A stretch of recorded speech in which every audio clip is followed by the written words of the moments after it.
Salutare tuturor!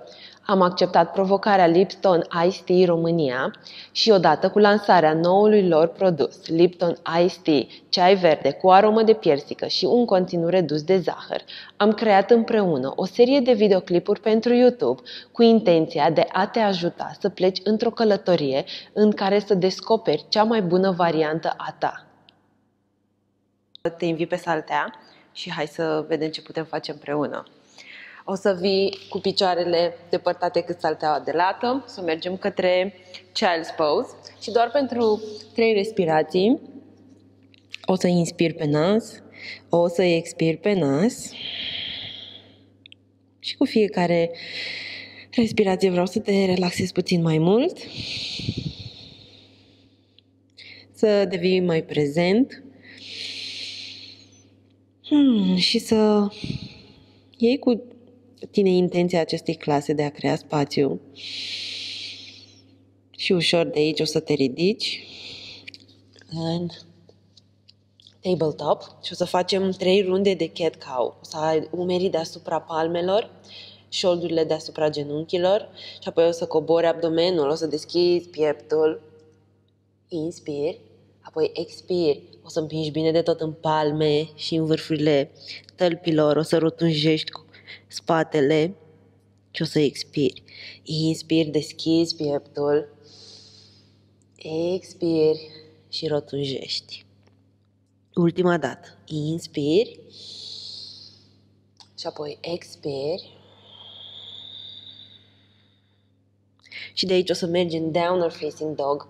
O să aduci palmele în față pe saltea, o să ridici șoldurile către tavan, o să împingi bine de tot în palme și o să cobori călcâiele către saltea și șoldurile merg către tavan. Inspiri și apoi expiri.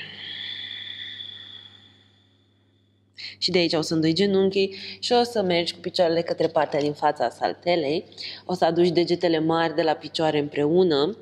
O să inspiri, te ridici până la jumătate. Expiri și o să cobori către saltea. Inspiri, te ridici până în Extended Mountain Pose. O să împingi în saltea, o să ridici brațele către tavan și apoi o să expiri și o să cobori. Inspiri, te ridici până la jumătate și apoi pui palmele pe saltea. Pășești în spate și apoi o să cobori în low plank, cu genunchi întâi și apoi cu partea superioară a corpului. O să aduci umerii în spate și o să ridici pieptul în cobra. O să expiri, cobori cu partea superioară pe saltea și o să mergem încă o dată în cobra. Umerii merg în spate, împingi și în vârfurile tălpilor și o să ridici pieptul. Expiri și cobori. Și încă o dată inspiri și te ridici în cobra. Și vreau să împingi bine de tot în picioare. Expiri și cobori. Aduci palmele în fața ta. Le întinzi bine de tot. Expiri. Și cu următoarea inspirație vreau să ridici piciorul stâng și mâna dreaptă. Inspiri, încordezi abdomenul. Încă o respirație. Inspiri. Expiri și cobori. Cu următoarea inspirație o să ridici piciorul drept și mâna stângă. Expiri. Încă o dată. Inspiri. Expiri și cobori pe saltea. Și apoi o să aduci brațele pe lângă corp și o să mergem în locust pose. O să aduci umerii în spate, inspiri și ridici partea superioară a corpului și picioarele. Împingi cu degetele către podea și o să menții, încordează abdomenul, fesierii, deschide pieptul. 5, 4, 3, 2, 1. Și apoi aduci palmele una peste cealaltă și poți să pui un obraz peste palme, îndoi genunchii și miști picioarele stânga-dreapta. Expiri. Și apoi revii iarăși pe saltea, brațele pe lângă corp și de data aceasta o să intercalezi degetele la spate, O să inspiri și o să te ridici în locust. Deschide pieptul. Inspiră și expiră pe nas. Alungește picioarele împingând cu călcâiele în spate pentru 5, 4, 3, 2, 1 și ușor eliberezi. Aduci palmele una peste cealaltă și apoi odihnești celălalt obraz, îndoi genunchii și miști picioarele stânga-dreapta. Și apoi o să mergem către floor bow, sau mai bine zis, coșulețul de la școală. O să prinzi gleznele sau tălpile, o să inspiri și o să te ridici către tavan. Creezi tensiune între brațe și picioare. Inspiri și expiri pe nas. Cordează abdomenul și fesierii și menține pentru 5, 4, 3, 2, 1 și ușor eliberezi. Miști picioarele stânga-dreapta și o să facem încă o dată. Ok, prinde genunchii, nu genunchii, gleznele sau tălpile. Inspiri și te ridici. Picioarele împing unul către celălalt ca și intenție. Deschide pieptul. 5, 4, 3, 2, 1 și eliberezi. Și miști picioarele stânga-dreapta. Relaxând zona lombară.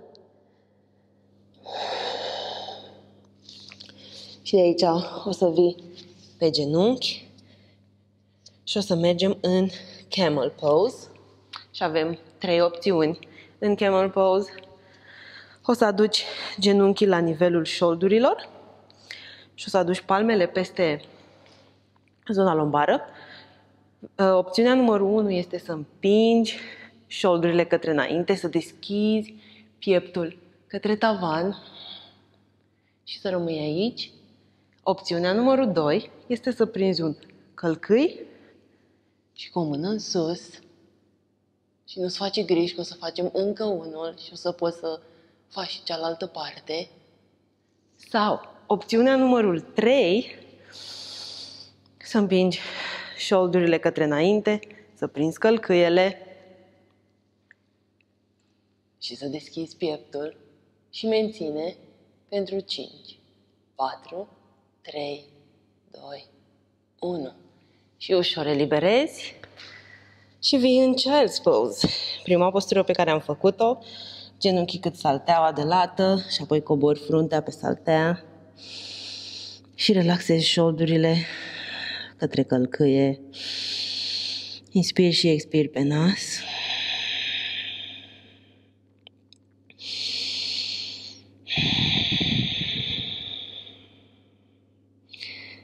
Și vom face încă un camel, așa că ușor te ridici. Și oricare dintre opțiuni ai ales, mergi încă o dată către acea opțiune.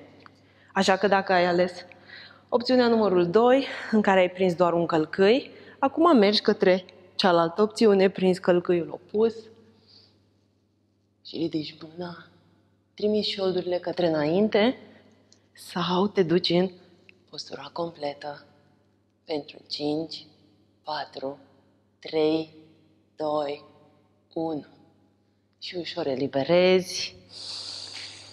Child's Pose, genunchii cât salteaua de lată și cobor cu fruntea pe saltea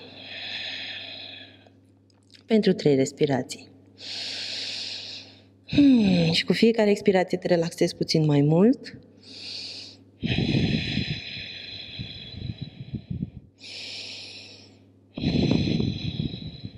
Și ușor te ridici și vei coborî pe spate. Okay.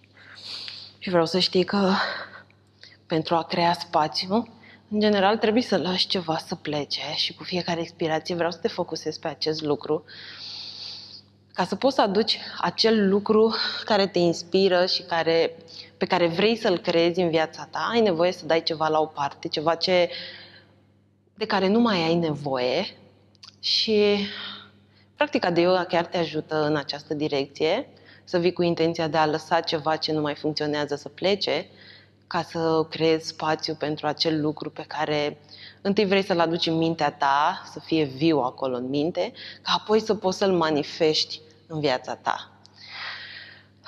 Așa că cu fiecare expirație lasă ceva să plece și invită ceva nou, ceva care ți se pare, care te inspiră.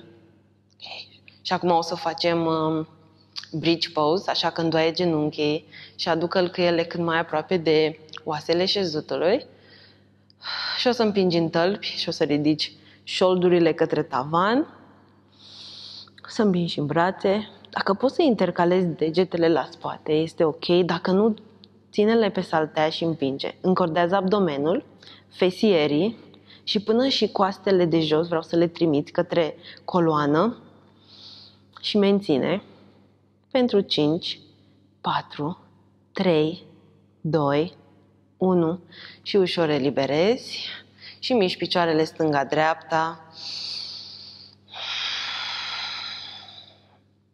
Și o să facem încă o dată un bridge pose.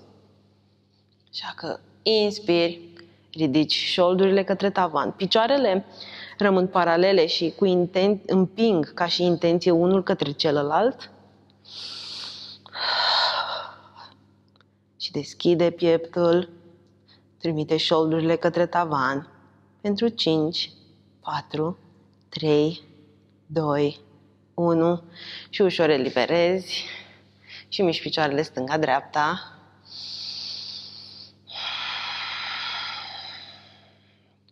Și expiră și lasă ceva să plece.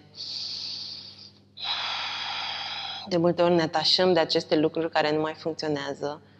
Așa că permiteți un moment să îți dai seama de acel atașament și apoi pur și simplu să îl lași să plece, să-i mulțumești și apoi să revii către acel lucru care te inspiră. Okay. O să facem un wheel pose, sau mai bine zis podul de la școală, așa că o să aduci călcâiele cât mai aproape de șezut, o să pui palmele pe saltea la nivelul urechilor și de aici o să te ridici, să împingi bine în palme și în tălpi și o să menții pentru 5, 4, 3, 2, 1 și apoi eliberezi, bărbia vine către piept, cobor pe saltea și miști picioarele stânga-dreapta.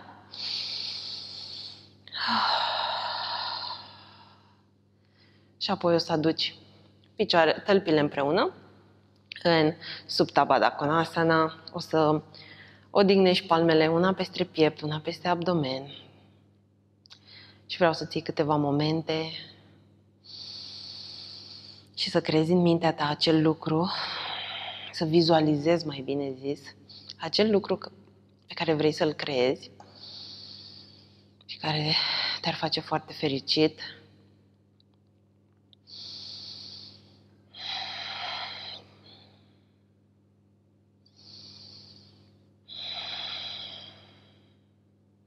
Încă o respirație.